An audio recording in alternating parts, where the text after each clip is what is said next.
Antes de recibir a Eduardo Pereira, gerente de este parque tecnológico, hoy muy satisfecho, muy contento con esta actividad que se está llevando a cabo, vamos a hablar de las empresas que se han sumado también a esta iniciativa y que vienen de otras islas donde están trabajando francamente bien. Nos lo contaban nuestros anteriores invitados. Fuerteventura tiene que dar un paso adelante. Ya han visto, Javier Jiménez formará parte de ese clúster tecnológico de Canarias, una empresa más que se incluye. Está con nosotros Paqui Rubio, de Gaia X. Bienvenida, Paqui. Gracias. Está con nosotros Ángeles Tejado, de la Fundación Fireware. Bienvenida. Gracias. Gracias por compartir el micrófono. Hoy vamos a hacer un ejercicio de ritmo, también de algoritmo. Y David Macías, que es, decía, el de la IA, el de la inteligencia artificial de la empresa iOS. Bienvenido, David. Nada, gracias por tu tiempo.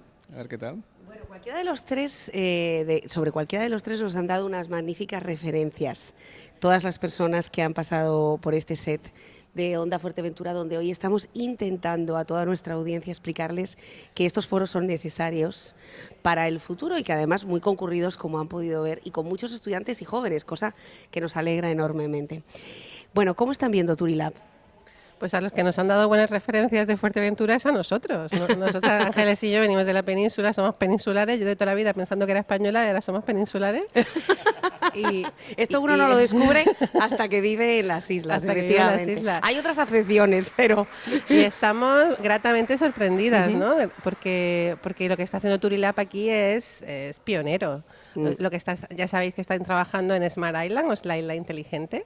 Mucha gente preguntaba por qué en Fuerteventura. Yo digo, si preguntan eso es porque no han estado en Fuerteventura. Exacto. Porque Fuerteventura tiene una serie de ventajas tremendas. Eso Eduardo te lo va a explicar súper bien, porque está aquí la plataforma aérea. Y creo que Fuerteventura tiene las condiciones, tanto climatológicas, etcétera, para poder hacer cosas, como está llena de pioneros, ¿no? Aquí tenemos a varios en estas jornadas y creo que lo que está haciendo Turilab será muy importante para la isla, para ponerla en el mapa, no solamente como isla turística, sino como isla tecnológica. Además, una tecnología, Ángeles, le pasamos el micro también a la compañera, que lo que están pidiendo también las autoridades, las instituciones, las empresas que se están diversificando cada vez más es que sea un crecimiento sostenible. Es decir, ¿se puede hablar de futuro, de innovación y de sostenibilidad a la vez? Se puede. Yo creo que sostenibilidad hay mucha taxonomía y sobre todo en Europa, ¿no? Cuando estás en círculos de investigación y desarrollo de proyectos europeos, hay muchas palabras, como todo el mundo habla ahora de artificial intelligence sin saber muy bien lo que es. Entonces, innovación, sostenibilidad, colaboración son palabras que están ahí. Desde la Fundación Fireware, por ejemplo, que sí que queremos que la innovación sea algo real y la colaboración sea algo real, yo creo que sí, en este tipo de eventos donde a mí lo que más me gusta es ver a todos estos actores unidos, administraciones públicas con pymes o Small Medium Enterprise, SMEs decimos, en Europa se escucha esa palabra.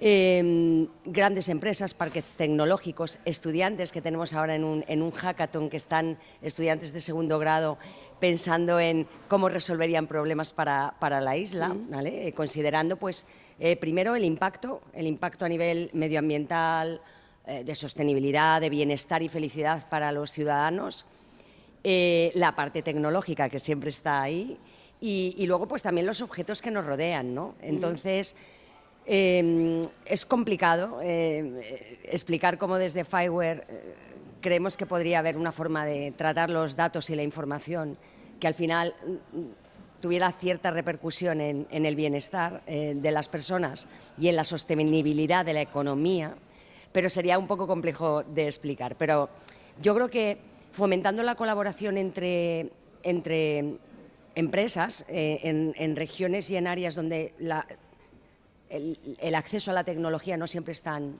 fácil, el esfuerzo también por en este caso el Cabildo o los gobiernos regionales o comunidades autónomas por proponer un mismo lenguaje a la hora de tratar todos esos datos, pues facilita mucho, repito, la colaboración, que es una palabra que tiene que convertirse en algo real y beneficioso, como decimos, un win-win, ¿no? Donde todos ganen. Entonces, para mí eso es sostenibilidad. una economía sostenible, algo que es eficiente al final. No sé si... Sí, yo creo que ha quedado bastante claro. Sí quería preguntarles, antes de pasar a David, ¿qué hacen ustedes en esta fundación? ¿Cuál es su objetivo, la Fundación Firewall? Muy a grandes rasgos, la Fundación nace como proyecto europeo en 2011, ¿vale? Entonces hay distintas fases, es un esfuerzo colaborativo de empresas, de corporates, empresas tecnológicas grandes en Europa. Insisto, al principio fue proyecto europeo, la Fundación Firewall se crea en 2011 y la crean sus principales miembros, que son Atos, Telefónica, Orange y Engineering en Italia. Y bueno, pues ha ido creciendo con muchísimos miembros. Los miembros principalmente son empresas pequeñas, pymes, y también empresas grandes que compiten entre ellos, pero es como una competencia democrática. Entonces, cuando hablamos de una tecnología, o sea, que estamos democratizando la innovación, pues es difícil de explicar, pero Firewall trabaja en una capa muy baja, ¿vale? Estamos trabajando para la creación de un ecosistema sostenible de innovación alrededor de estándares, de componentes de plataforma. Entonces, en una ciudad tú tienes datos, tú tienes sensores, tenemos relojes que miden cosas y los miramos en el gimnasio y nos dan información. Pero todos esos datos hay que procesarlos. Entonces, es algo muy complejo donde Firewall está intentando proponer los estándares necesarios. Entonces, la Comisión Europea se discute muchísimo sobre lenguajes que todos podamos usar y entonces nosotros hacemos ahí pues nuestro esfuerzo, ¿sabes? Es muy difícil explicarlo si no hay, o sea, sin caer en lo que es muy técnico. Pero vamos, hacemos componentes de plataforma, arquitectura Smart Cities, por ejemplo, cómo se integran todos estos sistemas. Desde que mides el dato hasta que lo visualizas en una pantalla. Y ahí entra inteligencia artificial y de todo eso. Bueno, qué interesante, ¿no? Trabajo interesante es, por lo menos, sobre todo porque están manejando ya las coordenadas del futuro, antes de que los demás tengamos acceso a ellas. ¿Y Gaia? ¿Gaia X? Gaia X es parte, es como Firewall. Gracias, Ángeles. Firewall y Gaia X forman parte de lo que se llama Data Space Business Alliance, que es una alianza para los espacios de datos. ¿Y qué son los espacios de datos? Me pregunta todo el mundo. Esta pregunta es la que todo el mundo siempre me hace. Y yo cuando le digo a la gente, digo, ¿quién tiene los datos actualmente? Todo el mundo dice que los datos son un tesoro. Y todos lo tienen en mente, pero un tesoro, ¿por qué? ¿Para qué sirven, no? Y además, la otra pregunta es ¿quién tiene los datos? Actualmente, ¿quién tiene los datos en Estados Unidos? Pues tienes unas empresillas que no sé si os sonarán, que se llaman Google, Amazon, Facebook, etcétera. Una micropyme. Son micropymes. Y luego, ¿quién tiene los datos en China? Los datos en China los tiene el Estado. Por eso hay tanta polémica con TikTok. TikTok es China, todo lo que hagas en TikTok va al Estado. Entonces, tanto Estados Unidos como China están aprovechando esa cantidad de datos para hacer sus propios estudios. Pero ¿y Europa? ¿Qué hace Europa? Europa es muchísimo más protectora, ¿no? ¿Y los datos de quién son? Del usuario.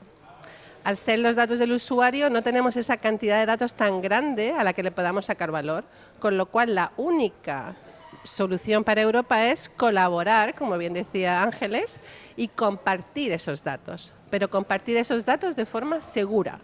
Lo que son los espacios de datos es una forma de compartición de datos de forma segura, donde la soberanía, o sea, la posesión, la propiedad de esos datos sigue siendo del usuario, sigue siendo de quien los crea, pero de forma segura se pueden compartir. Y cuando digo compartir no digo ceder o regalar, se pueden vender, por ejemplo, pero todo con unos contratos y unas condiciones que son seguras para el usuario. Entonces, los espacios de datos es como, imaginaros un ecosistema donde se exponen datos, no se ponen los datos, se pone un catálogo de datos diciendo qué datos tengo y por qué precio los vendo o en qué circunstancias los cedo, pero también hay gente de IA, por ejemplo, que pone sus algoritmos y también dice por cuánto los vende o por cuánto los cede.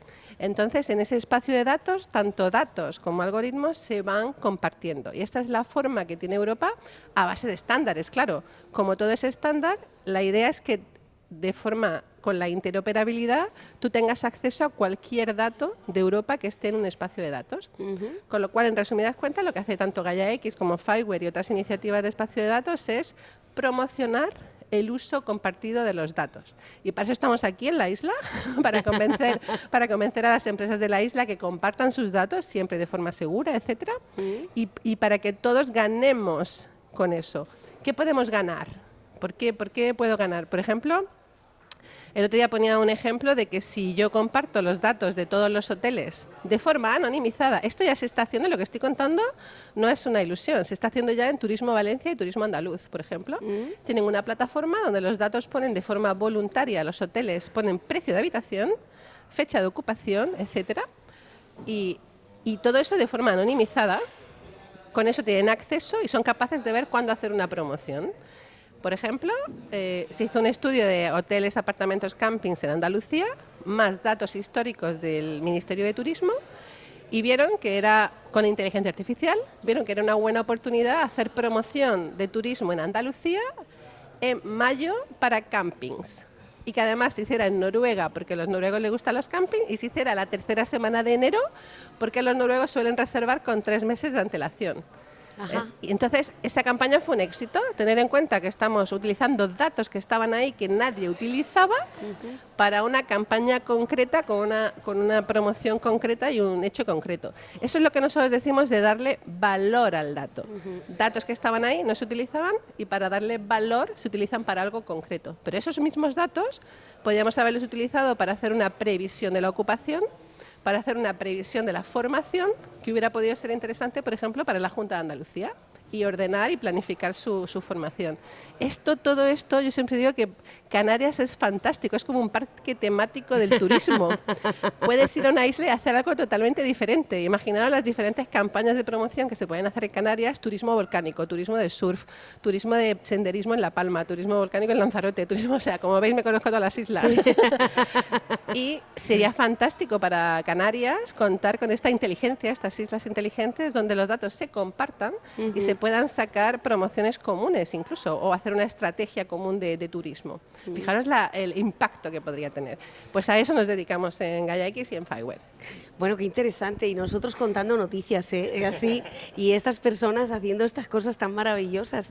Hubo una consejera, Jessica de León, en la pasada legislatura, una persona joven, también formada, que quiso apostar precisamente por los datos para poder interpretar con rigor cómo podían ser las campañas. O sea que ojalá que esté escuchando también esta entrevista, porque a día de hoy es la consejera de Turismo del Gobierno de Canarias, ahí es nada, no solamente de Fuerteventura. Bueno, y todo esto me han hecho un camino precioso, una antesala para hablar de inteligencia artificial, porque parece que todos los caminos que de las compañeras también pasan o sí por la inteligencia. Cuéntanos, ¿cómo está ahora mismo este mundo o cómo se ha implementado dentro del mercado de las empresas que tenemos en Canarias, que todavía son muy vírgenes en todo esto? Sí, de hecho, bueno, súper interesante porque yo creo que hay muchas empresas que todavía ni siquiera están digitalizadas como para añadir inteligencia artificial, ¿no? Entonces, es como intentar convencer a las empresas de que tienen que acelerar el proceso primero digital para después implementar inteligencia artificial para aprovechar todas sus ventajas, ¿no? Nosotros hemos estado en toda la parte organizacional desde hace 8 años, consultoría organizacional de grandes empresas en Sudamérica y en el resto de España, en Península. Y realmente estamos muy enfocados en intentar ayudar a las empresas a que cada vez sean más autónomas, autónomas operativamente a nivel de productividad y de eficiencia, ¿no? Sí. Y ahí entra un poco, bueno, la controversia de cómo afecta a nivel de número de empleados que se pueden echar a una compañía porque no son eficientes, etcétera, y cómo hacerlo de manera ética. Es decir, nosotros preparamos a las empresas a preparar ese contexto e intentar que esa ventaja que puede ser a la hora de reducir costes no afecte a un empleado, sino que se reconstruya su valor y que ayude al empleado también a reconstruirse a sí mismo y a prepararlos para el futuro, que posiblemente si no tiene la sensibilidad desde ahora a empezar a pensar lo que puede pasar dentro de 5 años en su puesto de trabajo, se puede quedar obsoleto dentro de su propia empresa y puede dejar de aportar valor. Entonces, nosotros estamos intentando, entramos primero en la parte de formación a dirección, que estamos, por ejemplo, con Dinosol, que tiene casi 1.000 millones de facturación, 9.000 empleados,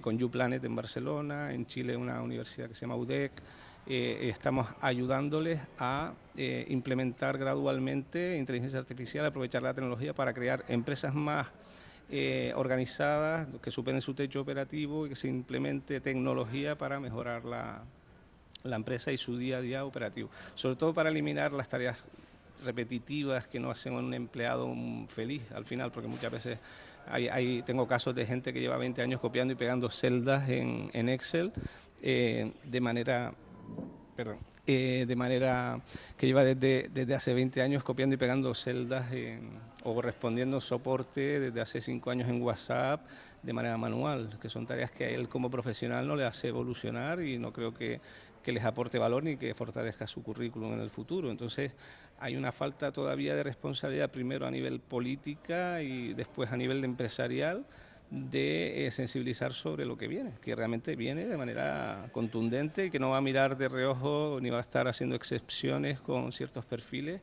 que realmente se quedan fuera con muchísimos casos de uso, y lo estamos viendo en el día a día de gente que de repente pues deja de tener valor. Y cuando lo digo de valor, yo que vengo de producción audiovisual también, que tuve una productora que hace 10 años, la parte de generación de vídeo, locutores, es un drama. Es decir, poder hacer un texto en segundos y que te genere una voz gratuita en 5 segundos y ya no te llamen para hacer una cuña de radio, o por ejemplo con un supermercado muy famoso aquí, lo que es los jingles, hacerlos en 5 segundos, 50 versiones del jingle, que antes contrataban a un músico para hacer el jingle musical del supermercado, y ahora tener 5 versiones en 5 segundos y con una calidad que no puedes argumentar como músico que vas a hacerlo mejor muchas veces, ¿no? Locutores, lo de las ofertas de productos de un supermercado, ya no se contrata un locutor, ahora se hace con inteligencia artificial, lo hace el community manager en segundos y ya se le deja de dar trabajo a un locutor que tenía a lo mejor pues cierto trabajo recurrente contratado durante el año, y eso afecta un 30, un 40% a un locutor que lleva haciendo eso a lo mejor los últimos 10 años.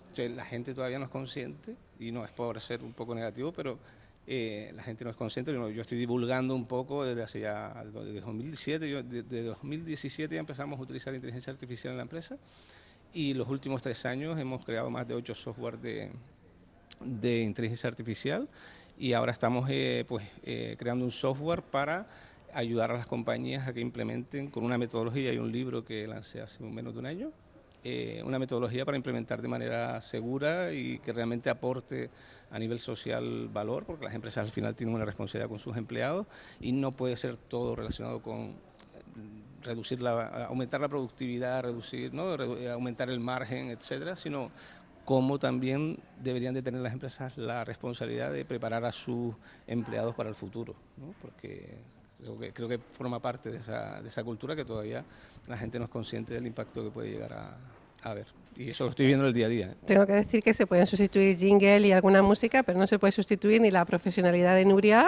ni la fuerza, ni la sonrisa, ni mucho menos. No, por supuesto. Yo siempre digo cuando la gente me hace esa pregunta, yo siempre le digo que la inteligencia artificial es una herramienta. No nos podemos negar a ella, igual que en un momento dado con la revolución industrial no te podías negar a la máquina de vapor y no podrías decir quiero seguir cavando piedra con un pico y una pala. La evolución está ahí. Ahora lo que tenemos que intentar es esas herramientas que bien ha dicho él, esas herramientas de inteligencia artificial, utilizarnos para que nuestro valor añadido sea aún mayor. Claro. No hacer tareas repetitivas, quitarnos todas las tareas repetitivas y utilizarlas para la mejora de nuestro propio trabajo. Así que la inteligencia artificial no hay que tenerle miedo, al contrario, hay que utilizarla como una herramienta. Sí, y yo creo que, nuestro objetivo es la creación de optimización de recursos y automatización, llevar a la empresa al extremo de la automatización para centrarse realmente en cómo aportar valor y cómo sus empleados deberían de adaptarse o de reconstruir su perfil para que sean eficientes en el futuro, y sobre todo que no dependan en el futuro de esa empresa, ¿no? Por una labor concreta, sino que ellos crezcan también como profesionales, porque la industria en general y la competitividad va a cambiar y muchas veces va a haber un drama. Va a haber un drama en el sentido de que hay gente que sacó la carrera, te pongo un ejemplo, de ADE, y hay gente con 15, 17 años montando software de texto a crear código. Hay un ejemplo de una niña de 8 años que hace un software en menos de 15 minutos, prácticamente con texto, es decir, sin saber programación, es decir, de texto a código, ¿no? Entonces está empezando a cambiar todo, entonces tener una carrera de 5 años, a lo mejor sabiendo que estas herramientas están saltando al mercado, cambia por completo el juego. Y si no divulgamos sobre cómo va a impactar, estamos haciendo una apuesta a 5 años de algo que debería de ser un aviso a nivel, ¿no?, social, de es que las reglas han cambiado, nos va a afectar, ¿cómo nos subimos a la...? No es por subirnos, o lo frenamos o nos subimos todos, pero no podemos estar mirando de reojo a algo que nos va a arrasar. Y te lo digo a nivel de desarrollo de software. Las empresas que viven del software, que cobran por hora, no sé, un Indra, empresas similares, tienen un precio de hora establecido. Los programadores, ustedes saben que lo complicado que es y los caros que son, ¿no? Ahora hay aplicaciones que te crean, y eso salió hace 6, 7 meses. O sea, hay una empresa que se llama Cursor, que está convirtiéndose en el creador de aplicaciones sin tener ni idea de aplicaciones. Dices, créame una aplicación que sea parecida a Airbnb, y te crean en 5 segundos una aplicación que antes valía 15, 20 mil euros, y lo digo porque yo desarrollaba software. Entonces, ¿eso cómo afecta a la industria? ¿Cómo Indra justifica el precio de hora? ¿Hacia dónde va ese tipo de industria? ¿Va a afectar a tener menos empleados? Y va a tener un impacto de mucha gente individualmente que va a crear sus propias aplicaciones, las va a vender. El mercado va a acelerarse en todos los sentidos.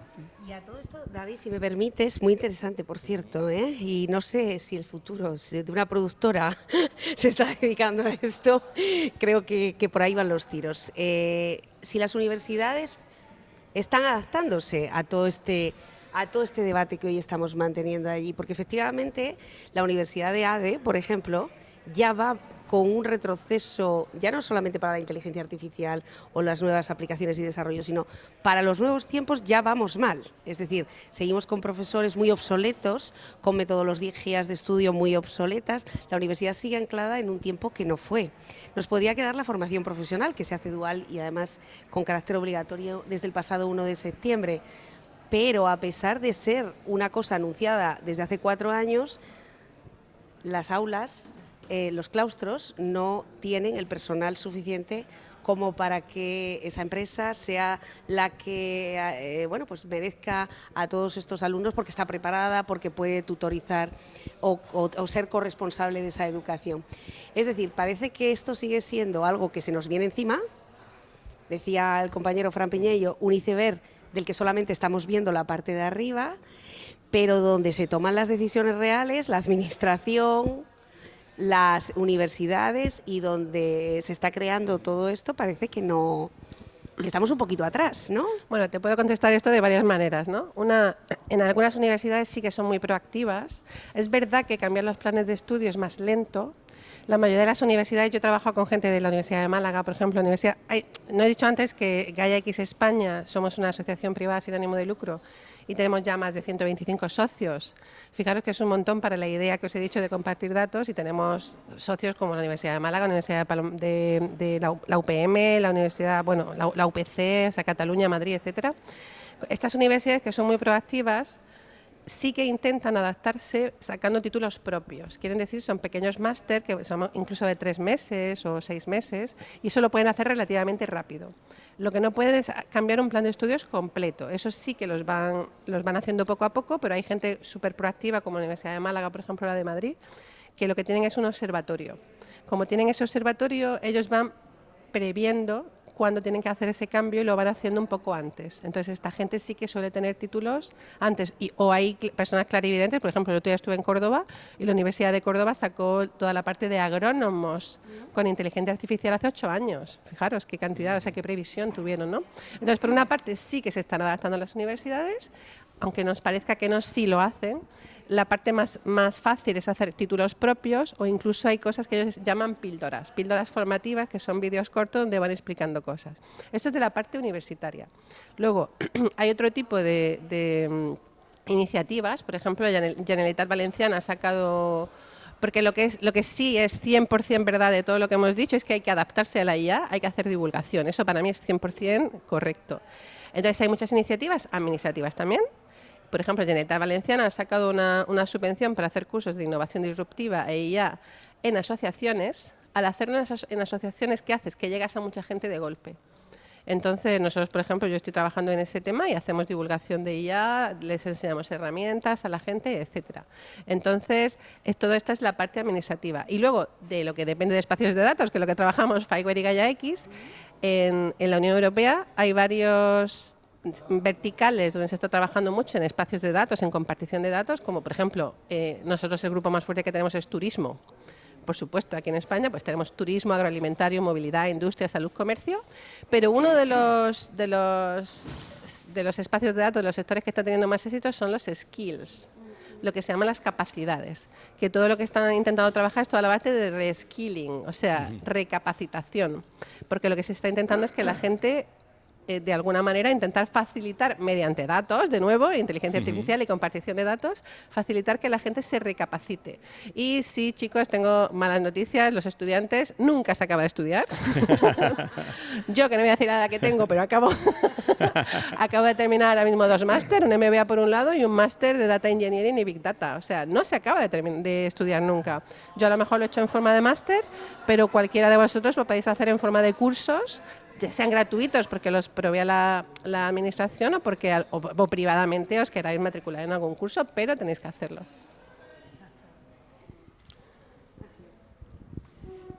La verdad es que no sé qué tipo de respuesta dar a todo esto, casi que voy a responder más con mi visión personal, porque, a ver, en Fireware sí que tenemos un grupo de Machine Learning y Artificial Intelligence, pero es más complejo explicar la conexión que al final tiene con nuestro core, digamos, con nuestro foco, que sería la gestión de información de contexto y buscar ahí lenguajes comunes. Sinceramente te puedo dar mi opinión como persona humana, ¿no? Y mi experiencia con mis hijas cuando le preguntan a ChatGPT que les haga un resumen de un texto de Kant, habiéndome leído yo la crítica del juicio hace años, y entonces digo, le estamos entregando nuestro conocimiento y nuestra experiencia a una inteligencia artificial para que tome decisiones por nosotros, porque y para que nos ayude a hacer las cosas que nos apetecen. Eso tiene riesgos, implicaciones éticas y muchas otras, ¿no? Yo creo que de lo más interesante que escuché, no sé dónde, te hablaba también de estos temas de como los sueldos, ¿no? ¿Y quién va a pagar esos servicios? O sea, ¿quién va a pagar a una AI en el futuro cuando pueda desarrollar una serie de tareas? Creo que fue hasta Elon Musk, no lo sé, en una entrevista, el típico vídeo de YouTube, de decir, habrá que crear un salario universal porque las personas vamos a estar muy ociosas, como en la peli de Wall-E, ¿no? Y vamos a ser ahí en un coche y nos van a llevar de viaje. Hay muchas cosas. Yo soy fan de la tecnología, entonces yo siempre estoy abierta. También soy muy humilde, yo creo que hablamos de inteligencia artificial muchas veces cuando no hay una verdadera inteligencia artificial. O sea, por mucho que se emulen redes neuronales, yo no entiendo, no soy ingeniera, pero estas formas de pensar recurrentes, ¿no? O realmente una inteligencia artificial que sea capaz de tomar sus propias decisiones, o una serie de robots que empiezan a generar un lenguaje entre ellos para comunicarse cuando los has dejado un rato solos. Eso ya es otro tema. O sea, eso no es ChatGPT. Entonces, el impacto evidente en los sectores que tú has dicho, pues eso, está clarísimo, ¿no? Donde se ha hecho un roto muy importante. Teníamos copywriters en el futuro, tenemos poetas, entonces... Pero bueno, es que es un debate muy interesante sobre nuestra propia naturaleza y hasta qué punto estamos poniendo en riesgo aquello que nos hace especiales, si es que lo somos. Yo es que tengo una parte muy humanista, o sea, soy súper defensora de la tecnología. El ser humano ha hecho cosas terribles, pero también ha creado el arte y eso, entonces tenemos que tener cuidado a ver qué le regalamos, ¿no?, a esas inteligencias que son capaces de corregir un código. Que yo he escuchado a colegas ingenieros de, joder, es que yo me tiraba 4 días y no encontraba el error, y me lo ha encontrado en segundos. Dices, bueno, da miedo. Bueno, no sé si miedo, da cosa, no es miedo exactamente. No, y ahí es súper interesante por terminar un poco mi propuesta, ¿eh? Y esta es para un short en YouTube, ¿eh? El SEO de Anthropic, ¿no? Es una competencia de ChatGPT, el top 4 de los mejores modelos entrenados para El tío comentaba que es decir, la inteligencia artificial generalista, bueno, la general que le dicen, ¿no?, que es la que tiene conciencia, podía llegar en 2026. Hay una simulación... Sí, Totalmente en desacuerdo. Totalmente en desacuerdo, vale. Está muchísimo más lejos. Tienes mucha confianza en el Estamos humano. muy lejos, muy Tienes lejos. mucha confianza en el humano. Sí, ojalá. Bueno, ojalá que no, ¿no? Ojalá que no. Sobre cerca, todo, no estamos ni cerca, ¿eh? sobre todo porque... mira, y les pongo un ejemplo, ¿vale? Yo estoy en el día a día y siempre me gusta poner ejemplos, ¿no? Community Manager, ¿no? Hay una cosa que salió que se llama multiagentes, ¿no? Entonces cada agente tiene una misión, porque hay dos versiones de la inteligencia artificial. Tienes el one shot, que tú le preguntas cualquier cosa y lanza, pero ahora salió una versión de la parte de lo que le llaman razonamiento, ¿no?, que es que va haciendo por pasos una tarea y se toma mucho más tiempo para realizar la tarea y la divide en partes, ¿no? Entonces, cuando tú eres community manager, hay un agente que te hace primero el research de qué es lo que necesita la empresa para comunicar en ese momento, y es un modelo solo entrenado para eso. Otro agente que lo que hace es un borrador, otro que hace un borrador de 8 idiomas, y otro que es una persona humana pagado por uno de los agentes, que es el que le paga al humano para que revise si el contenido es lo suficientemente real para hacer el trabajo. Y después otro agente que es el que publica en todas las redes sociales, ¿no? Si eso lo llevamos a todas micro tareas, no está muy lejos, porque yo he hecho research, o sea, lo he hecho individualmente cada una de las tareas, y cuando las juntas todas, creas un ente que destruye millones de puestos de trabajo, en el sentido de que publicar en redes sociales o hacer community manager, con todos mis respetos, es algo que es bastante clonable con la tecnología que hay actualmente, no porque lleguemos a ser, que llegue a tener conciencia o no, es que solo la calidad que da ahora, y cuando empieces a crear multiagentes y toda la parte de volver a revisar todo el contenido de manera automática para ver si tiene la calidad suficiente, ya con eso hay un drama en todas las micro tareas que se hacen a nivel mundial. Si eso lo sumamos a la parte de la robótica, es decir, que esa inteligencia se junta con la robótica y que los robots se puedan llegar a construir por sí mismos, ¿no?, que llegará en breve también, que parece todo súper complicado, y estamos mirando, porque estamos acostumbrados a que el lobo venga de manera lineal, pero cuando de repente ves que aparece exponencial y que nadie le pone freno absolutamente a nada, y parece que todo el mundo está como mirando para sus propios intereses, pero no el posible impacto que pueda haber. Yo creo que yo, que estoy un poco en el día a día y en el día a día de las empresas, yo sé desde que entro por la puerta quién se va a quedar sin trabajo en los próximos 2 años, porque es un drama, es complicado.